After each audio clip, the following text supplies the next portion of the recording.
Assalamualaikum warahmatullahi wabarakatuh. Perkenalkan, kami dari kelompok 5 kelas 5 DPG SD yang beranggotakan Karisma Cahayati, Rerisa Nabila, Restina Oktavia, dan Rivalda Amadea. Di sini kami akan mempresentasikan mengenai PKMK atau Program Kreativitas Mahasiswa Kewirausahaan yang berjudul Cireng Bumbu. Baik, yang pertama saya Rerisa Nabila akan memaparkan tentang latar belakang dari usaha kami. Di zaman sekarang ini, orang-orang lebih menyukai makanan cepat saji dibandingkan dengan makanan tradisional. Oleh karena itu, di sini kami memilih usaha Cireng Bumbu, yaitu untuk melestarikan makanan tradisional yang berpedoman pada rasanya yang enak, harganya yang murah, dan produknya yang sehat. Cireng ini merupakan salah satu makanan tradisional dari daerah Bandung, Jawa Barat yang terbuat dari olahan tepung dan aci. Cireng memiliki rasa yang enak, gurih, dan sangat cocok dimakan dalam keadaan hangat. Nah, kami ingin mengembangkan usaha cireng dengan menciptakan inovasi baru dengan menambahkan bumbu yang mempunyai ciri khas pada cireng, sehingga konsumen dapat memilih rasa yang sesuai dengan kesukaan mereka. Di sini kami memberikan pilihan rasa, yaitu ada cireng bumbu rujak dan cireng bumbu cuko. Dengan mengembangkan usaha cireng ini diharapkan dapat mencakup seluruh kalangan masyarakat, baik di pedesaan, kota-kota kecil, hingga kota-kota besar. Mulai dari kalangan bawah, kalangan menengah, hingga kalangan atas. Selanjutnya ada pangsa pasar. Target pemasaran cireng bumbu ini adalah semua kalangan, baik muda maupun tua, atau siapapun yang mencintai produk lokal dengan perpaduan antara rasa pedas dan gurih. Lebih dari itu, target utama kami adalah mahasiswa, pelajar, dan karyawan. Kemudian ada strategi pemasaran. Strategi pemasaran kami adalah dengan memanfaatkan media sosial seperti Instagram, WhatsApp, Twitter, Facebook, dan lainnya untuk promosi produk cireng bumbu serta menggunakan beberapa e-commerce yang terpercaya seperti Shopee, Bukalapak, Tokopedia.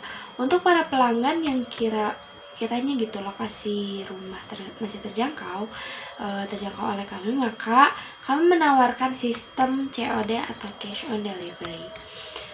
Ada beberapa strategi pemasaran yang kami lakukan untuk mempromosikan produk kami ya, yaitu yang pertama penyebaran informasi secara langsung. Penyebaran informasi secara langsung dilakukan oleh anggota kelompok Cireng Bumbu dengan cara promosi dari mulut ke mulut. Arah promosi dimulai pada teman-teman kami atau pada tetangga terdekat di lingkungan rumah.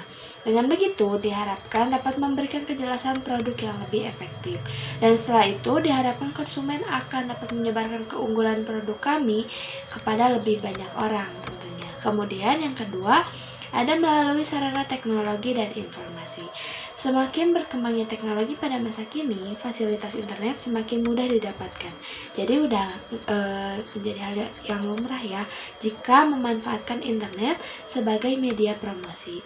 Promosi produk cireng bumbu akan memanfaatkan media sosial seperti Instagram, Twitter, dan WhatsApp karena hampir semua orang udah kenal gitu sama media sosial tersebut gitu. Selain itu, pemasaran akan dilakukan melalui situs penjualan online atau e-commerce seperti Shopee, Tokopedia, Bukalapak agar cakupan wilayah penyebaran informasi dan penjualan produk cireng bumbu ini menjadi lebih luas.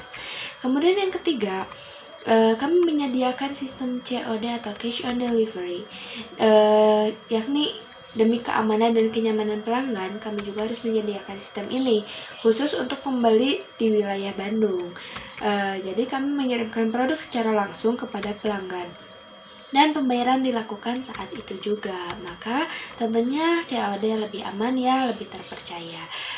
Sekian, terima kasih. Nama saya Rivalda Amadea. Di sini saya akan memaparkan tentang bahan produksi cireng bumbu dan cara membuat produk cireng bumbu. Di sini saya memiliki produk yang kelompok kami buat, yaitu cireng bumbu. Saya memegang rasa rujak. Dalam satu bungkus ini terdapat 20 buah cireng, 1 bungkus bumbu rujak, dan juga 1 bungkus cabai bubuk. Yang pertama, ada bahan produksi cireng bumbu. Untuk cirengnya sendiri, kita memerlukan tepung tapioka, tepung terigu, air, bawang putih, dan juga kaldu bubuk. Lalu untuk bumbunya sendiri, kita mempunyai 2 rasa, yaitu bumbu rujak dan juga bumbu cuko. Untuk bahan bumbu rujak dan bumbu cuko, yaitu ada cabai rawit, bawang putih, asam jawa, gula merah atau gula aren, garam, air, dan juga cuka masak. Selanjutnya, cara produksi cireng bumbu. Untuk membuat cireng, yaitu yang pertama kita campurkan semua bahan, kemudian masukkan air panas sedikit demi sedikit, lalu kita aduk hingga rata, hingga membentuk adonan yang tidak terlalu keras dan juga tidak terlalu lembek. Setelah itu kita siapkan adonan kering. Adonan kering ini terdiri dari tepung terigu dan juga tepung tapioka. Ambil sekitar 1 sendok makan adonan yang tadi, adonan cireng yang dengan air, lalu kita bentuk, kita gulingkan pada adonan kering agar tidak lengket. Kemudian lakukan sampai adonan habis. Lalu untuk membuat bumbu rujak dan bumbu cuko.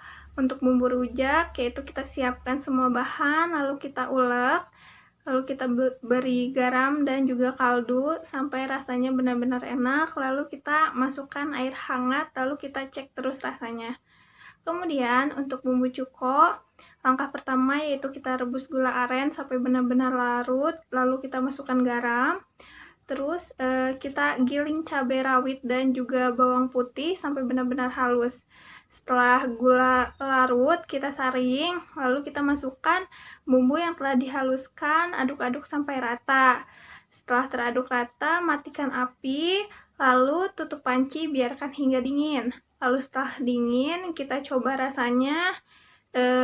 Lalu kalau untuk asamnya sendiri, kita masukkan cuka masak, dan kita terus cek rasanya sampai benar-benar enak dan siap terjual. Selanjutnya adalah anggaran biaya.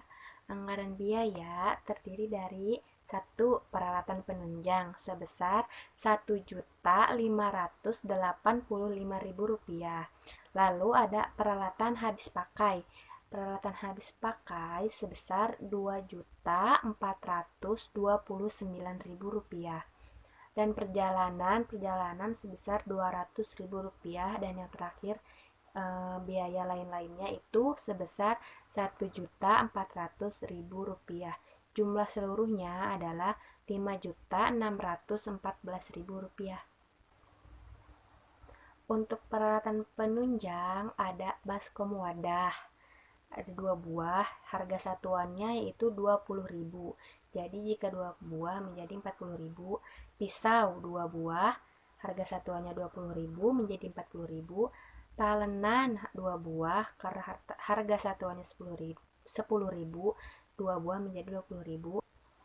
Cobek ulekan batu 1 Rp100.000, panci 1 Rp200.000, kompor 1 Rp250.000, spatula 2 harga satuannya Rp20.000 menjadi Rp40.000, gas 3 kg 1 seharga Rp175.000, plastik rakum 200 jumlahnya, harga satuannya Rp600, berarti harga seluruhnya Rp120.000. Vakum mesin pres plastik 1 buah, harga satuannya Rp600.000. Untuk bahan baku ada tepung tapioka, beratnya 50 kg, harga satuannya Rp20.000, harga 1 kilonya Rp20.000, berarti jumlahnya adalah Rp1.000.000. Tepung terigu 5 kg, harga per kilonya Rp15.000, berarti keseluruhannya menjadi Rp750.000. Air 5 liter, 1 liternya harga Rp5.000, berarti jumlah keseluruhannya adalah Rp25.000. Bawang putih 3 kilo, 1 kilo harganya Rp25.000, berarti jumlah keseluruhannya Rp75.000. Kaldu bubuk 20 bungkus, 1 bungkusnya seharga Rp12.500, berarti keseluruhannya Rp250.000.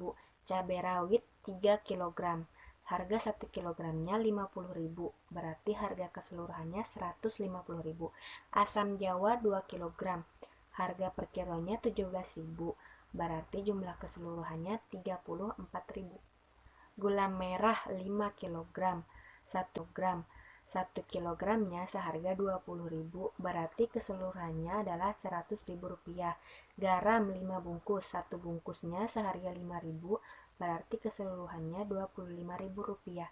Cuka masak 1 botol seharga 20.000 rupiah.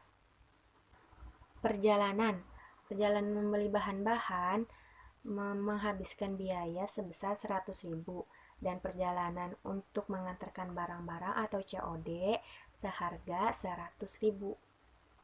Dan yang lain-lainnya seperti pulsa internet menghabiskan biaya sebesar 100.000 dan biaya tukang masak sebesar 1 juta rupiah. Laporan penjualan, dalam 2 minggu terakhir, kita mampu menjual 15 bungkus cireng. Dalam minggu pertama, kita menjual 8 bungkus cireng dengan modal 88.000 dan laba sebesar 32.000. Kemudian di minggu kedua, kita mampu menjual 7 bungkus cireng dengan modal 77.000 dan laba 28.000. Pembeli rata-rata berasal dari daerah Bandung, jadi kami menggunakan sistem COD untuk pembayarannya. Sekian pemaparan proposal kegiatan mahasiswa kami, kurang lebihnya mohon maaf. Wassalamualaikum warahmatullahi wabarakatuh.